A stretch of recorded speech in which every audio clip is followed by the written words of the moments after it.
Urgente, tenente-coronel acaba de revelar uma verdadeira bomba e fala sobre as Forças Armadas e o que está acontecendo no nosso Brasil com o judiciário brasileiro e as Forças Armadas. E o porquê eles estão de joelho. Esse tenente-coronel está revoltado.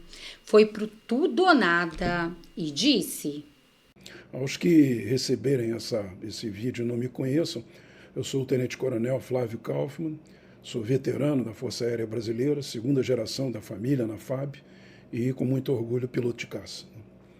Hoje eu trago um tema para discutir que é a espinha dorsal da nossa atividade como militares, né? Que é a disciplina. E eu gostaria de iniciar com uma frase de um coronel do Exército, Coronel Marcelo Oliveira Lopes Serrano, que eu li recentemente, né? Onde ele diz que a obediência, manifestação explícita da disciplina e base fundamental das Forças Armadas, não pode ser cega, irrefletida e existente. Ela precisa acordar-se com o acatamento dos valores basilares que a legitimam. Caso contrário, corre o risco de desvirtuar-se, transformando-se em subserviência, ou seja, em simples submissão de uma pessoa à vontade da outra. O soldado que assassina o rei, ele é um traidor ou não é? Nem sempre.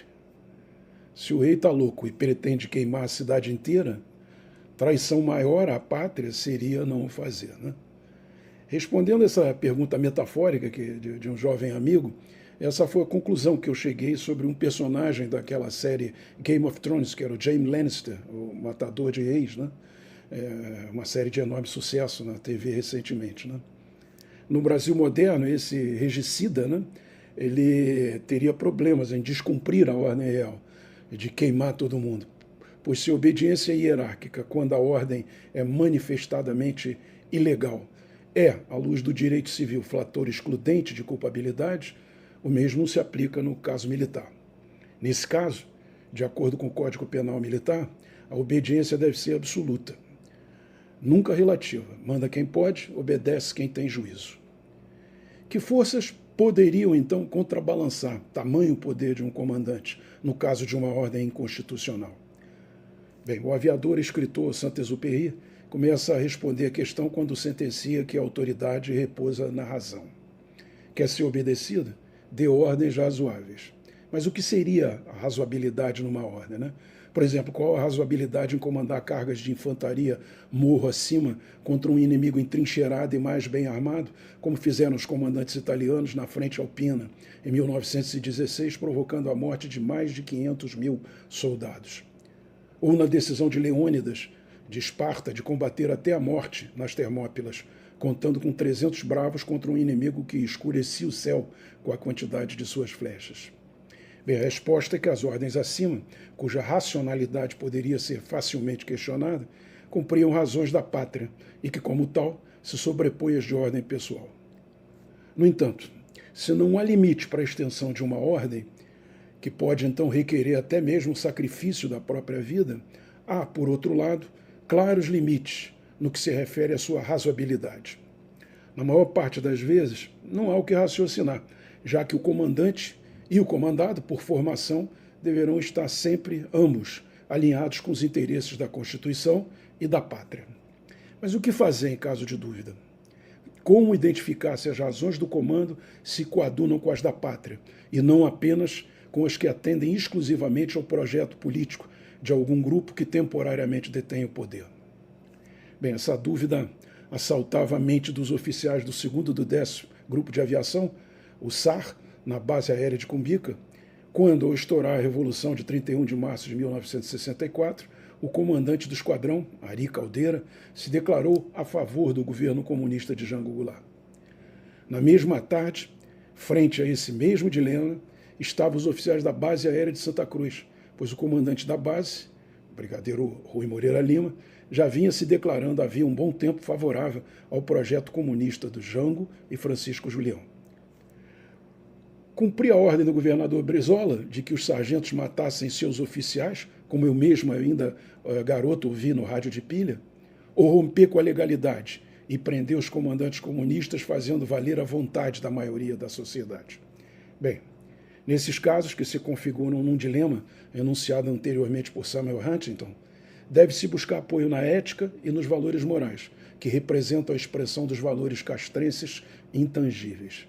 Aquele mesmo conjunto de valores que são desenvolvidos no início da carreira e que tornam o militar um ser de consciência moral e que devem acompanhá-lo durante todo o decorrer de sua vida. Explico melhor. Sendo a hierarquia e a disciplina os dois pilares básicos em que se apoiam as Forças Armadas, uma decorrência lógica é o fato de que, entre dois militares, seja sempre possível afirmar a existência de uma distinção hierárquica entre eles. Um deles é superior ao outro. A disciplina é que produz em ambos o acatamento dessa condição. Um comanda e o outro é comandado. E mesmo o que é comandado também exerce o comando em seu nível sobre outros comandados. Fazendo uma extrapolação, o comandante dos comandantes máximos é o governo, um órgão transitório de administração eleito pela maioria que deve estar a serviço do Estado, agente político que representa a sociedade territorialmente estabelecida e politicamente organizada. O problema passa a ocorrer quando os interesses desse governo estiverem em desalinho com os interesses do Estado ou da sociedade, a pátria. E nessa condição, a herança cultural, a ética e os valores morais, filtrados pelo pensamento crítico, podem ser os únicos parâmetros válidos para medir a razoabilidade de uma ordem. Parece sopa de letra, não é isso? Pois aí vão dois cases, como gostam os mais acadêmicos, sobre o papel das Forças Armadas. Mas, por favor, não esperem respostas prontas, pois os casos são contemporâneos e, como tal, dinâmicos. Né? A Venezuela, quando lá estive como cadete em 1975, competindo num festival olímpico, estava incluindo entre os países mais ricos e culturalmente mais avançados da América Latina. A partir da ascensão de Hugo Chávez e a implantação de uma ditadura socialista, posteriormente respaldada pelas urnas, num processo sob intensa suspeição, a elite intelectual e econômica nacional se transferiu quase toda para a América do Norte. A partir daí, a compra da maioria dos eleitores nas camadas mais simples da população passou a ser feita progressivamente, através de programas sociais de distribuição de renda. O absenteísmo inicial da cúpula das Forças Armadas, frente ao dilema moral que se apresentava, foi imediatamente sobrepujado por um processo de renovação nos rankings nunca antes ocorrido. Como resultado, em pouco tempo, jovens oficiais, cooptados pelos socialistas, já ocupavam os principais postos de comando. O credo comunista, inspirado por Cuba, professado por um judiciário ativista, permitiu um sem número de mudanças na Constituição, que deram ao bolivarianismo um enorme poder sobre o Estado. Como em toda experiência comunista, hoje a Venezuela, que conta com imensas reservas de petróleo, vive o desabastecimento e a miséria econômica. Seus meios de comunicação estão amordaçados e mesmo o jornalismo internacional livre sofre constante perseguição do governo.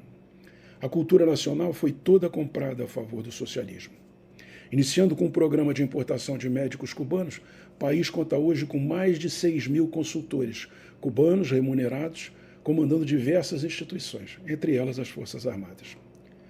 Além de uma bem equipada Guarda Nacional, os cubanos montaram grupos civis armados, chamados coletivos, que só atendem ao comando dos próprios chefes cubanos. Né? Esses grupos, conforme fartamente documentado em vídeos da internet, eles têm atirados dos manifestantes com munição real, pasmem, né? Juntamente com as tropas do exército venezuelano. Não há mais qualquer dilema entre os soldados venezuelanos. Eles foram vencidos e hoje servem a seus tiranos. Por aqui, nos governos de esquerda, foram assaltados os cofres públicos. O Congresso vem sendo comprado com emendas parlamentares. As instituições sofrem aparelhamento. Foi criada uma Guarda Nacional. A política externa foi desvirtuada. Os eleitores pobres foram comprados com Bolsa Família. Foi instituída a racialização da sociedade e a identidade de gênero. Eliminada a meritocracia, oficializada a corrupção, liberada a baderna e a invasão de propriedades, feitos investimentos desastrosos em Cuba, Angola e Bolívia e trazidos, anteriormente, os indefectíveis médicos cubanos em regime de servidão. A mídia tradicional, com poucas exceções, foi silenciada com o uso de verbas públicas, ao ponto de até mesmo, pasmem, vir a apoiar uma censura do bem. e assim a liberdade de expressão na internet já se vê ameaçada atualmente por uma lei de censura prévia. Quantos dedos tem aqui? Lembra-se do Grande Irmão, de George Orwell, 1984, e de sua verdade incontestável? Após um pequeno hiato de 4 anos no regime liberal, de um governo liberal castigado diuturnamente pela mídia, sem, no entanto, sequer cogitar qualquer tipo de censura, há, hoje, assuntos proibidos. O direito de propriedade foi relativizado e há brasileiros presos sem o devido processo legal.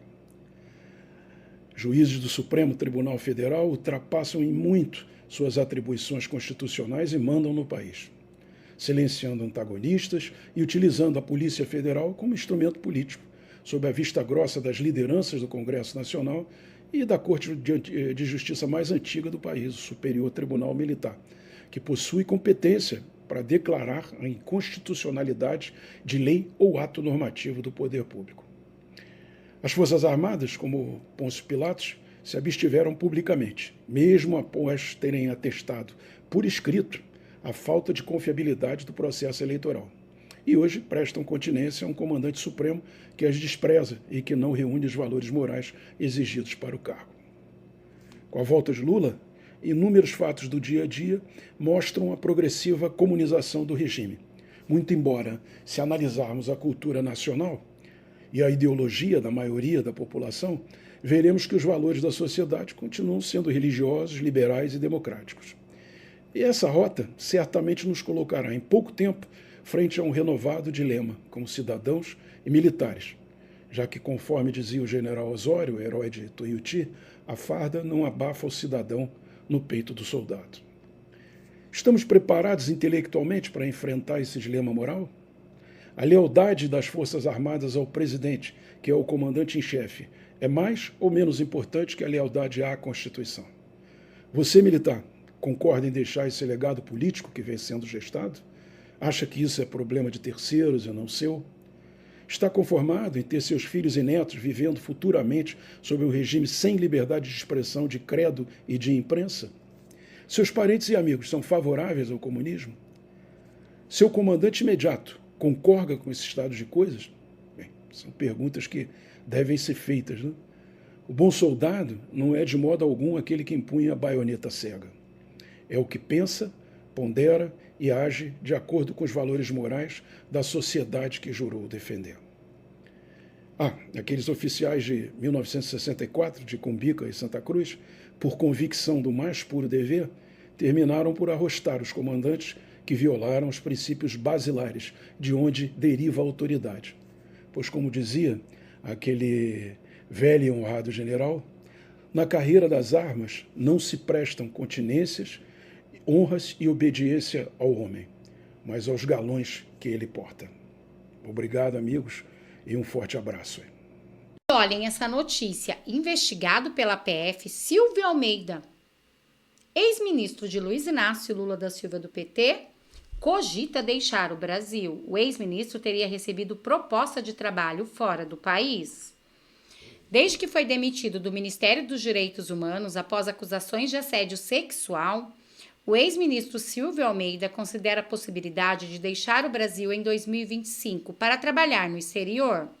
O deputado federal Nicolas Ferreira, do PL, se manifestou a respeito da notícia de que o ex-ministro dos Direitos Humanos Silvio Almeida estaria cogitando deixar o Brasil. Aspas, anotem aí, vai ganhar um cargo ainda em algum lugar lá fora, reagiu Nicolas. Segundo o colunista Igor Gadelha, do Metrópolis, desde que foi demitido do Ministério dos Direitos Humanos após acusações de assédio sexual, Almeida considera a possibilidade de deixar o país em 2025 para trabalhar no exterior. Anotem, vai ganhar um cargo ainda em algum lugar lá fora? E vocês, acreditam que sim? Eu também não duvido, viu? Acredito que o Nicolas Ferreira tem toda a razão. E vocês concordam com o Nicolas? Deixa aqui nos comentários. E também, gente, o que vocês acharam de tudo o que disse esse tenente-coronel? Não deixem de opinar. Tanto vocês quanto a sua opinião é muito importante para mim. Muito obrigada a todos. Só não esquece de compartilhar, de curtir, de comentar, porque além de ajudar meu trabalho a crescer, você fortalece a política de direita no Brasil, que vem sendo tão perseguida. Até nosso próximo React. Uma semana mais que abençoada a todos vocês.